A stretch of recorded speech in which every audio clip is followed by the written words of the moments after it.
Well, I don't know if everyone coming back from Iraq has PTSD. I'm inclined to think, I would like to think that that's not true. But I'll tell you this, you operate 24 hours a day, 7 days a week, 365 days a year with someone wanting to kill you. It's a large amount of stress to operate under.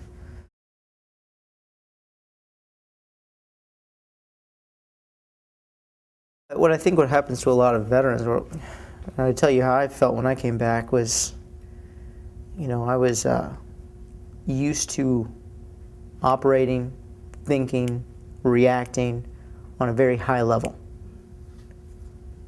I was used to being shot at. I was used to having mortars land, rockets, hearing helicopters, planes, bombs dropped all the time, and having to react a certain way to it. And now you come back and sometimes you experience similar things.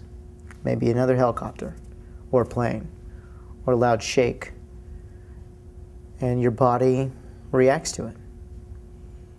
You're living 24/7 with someone wanting to kill you. It's kind of hard not to be stressed out. And you come back and your body is just simply used to a high level of stress. What a lot of people don't realize is there's physiological reactions your body has, not just mental. Stuff happens to your brain, your adrenaline levels and your cortisol levels, that can actually affect how you react to things. You're used to operating up here, and now you're home and and everyone else is here. It doesn't take much to get right back up there again. I've known guys it's happened to, who had reactions like that for years. Really, it's about acknowledging and confronting some of it and saying, you know what, I did go through this experience and maybe I do need to talk to someone about it. I think it's usually when someone denies what's going on that it lasts longer. The sooner they can say, hey, maybe I need to talk to someone, the sooner they'll be able to get over those problems.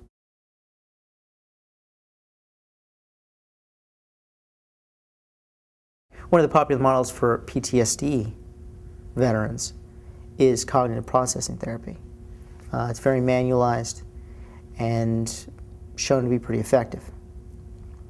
Well, they compared that to just writing exposure therapy, where they would have a veteran write down their story for about an hour, all as many details as they could possibly remember, and then the therapist would come back in and read the story back to them. They showed long-term that the writing exposure therapy was almost just as effective as the cognitive processing therapy, showing that a large part of the readjustment is just telling your story. So I got to tell you, when I came back and was forced to tell my story over and over and over again, I was probably helping myself and didn't even know it.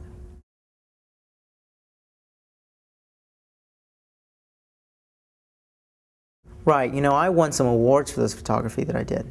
And, I kind of resented it, thinking people died and I'm given a trophy. It's kind of hard to swallow. And because of those awards, I was put in a position where I had to talk about it all the time. I had to tell people why I won this award and repeat over and over and over the events of November 8th, 2004. And although I resented it at the time, I really do think that storytelling, talking about my journey, really helped my readjustment process as I got back, because I was able to process through those memories, those emotions, those feelings, and really kind of work it out, so to speak.